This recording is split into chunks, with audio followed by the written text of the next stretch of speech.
Gather round, Beartooth Baptist Youth Conference attendees, and hear the tale to be told. It's a story of struggle under the bondage of sin, a story for all, young to old. Little Johnny was born as a happy little child.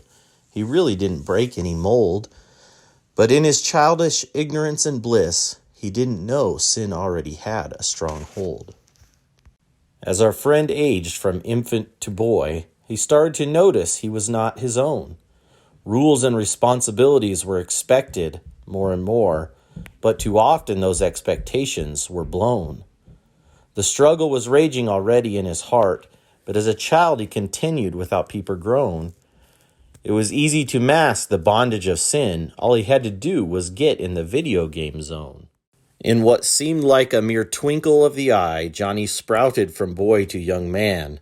Time had brought him what seemed like real freedom. No more confinement he known his lifespan. He thought to himself, now things will be different. Now I'm free from sin's controlling plan. But as much as he thought and hoped it was true, he was still behind the bars of sin's can. One day he decided, I'm going to get out. I'm over this weight I've had to carry. There's got to be a way out for me. I want to live life free and merry. Are these bars even real? He thought to himself. I can break them myself if I run and don't tarry. But try as he might to break them himself, he accomplished nothing more than get weary.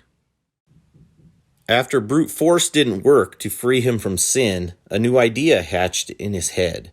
Maybe all this burden I've always carried is not real at all. It's just what someone once said. I'm fine where I'm at, no problem at all. I don't need to get out. In fact, in here, my flesh is well fed. So he resigned to the thought and plopped down in his cell and decided, I can live like this till I'm dead. It didn't take long and Johnny grew restless again and decided this bondage was no real life at all.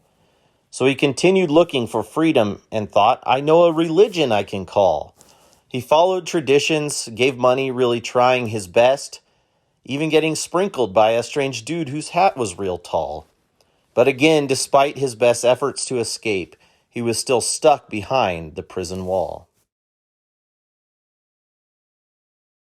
Then one day, tired Johnny met some new friends. He never met two people who were so free. They shared with him the good news of Jesus, how he'd already paid the debt of sin for you and for me. Johnny couldn't believe it at first, but God's love opened his eyes so he could see. The gospel of Christ exploded in his heart. He'd never felt so loved and full of glee.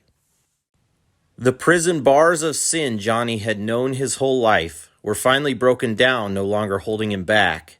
He was free to live like he'd never known. He wanted to run to Jesus and never backtrack.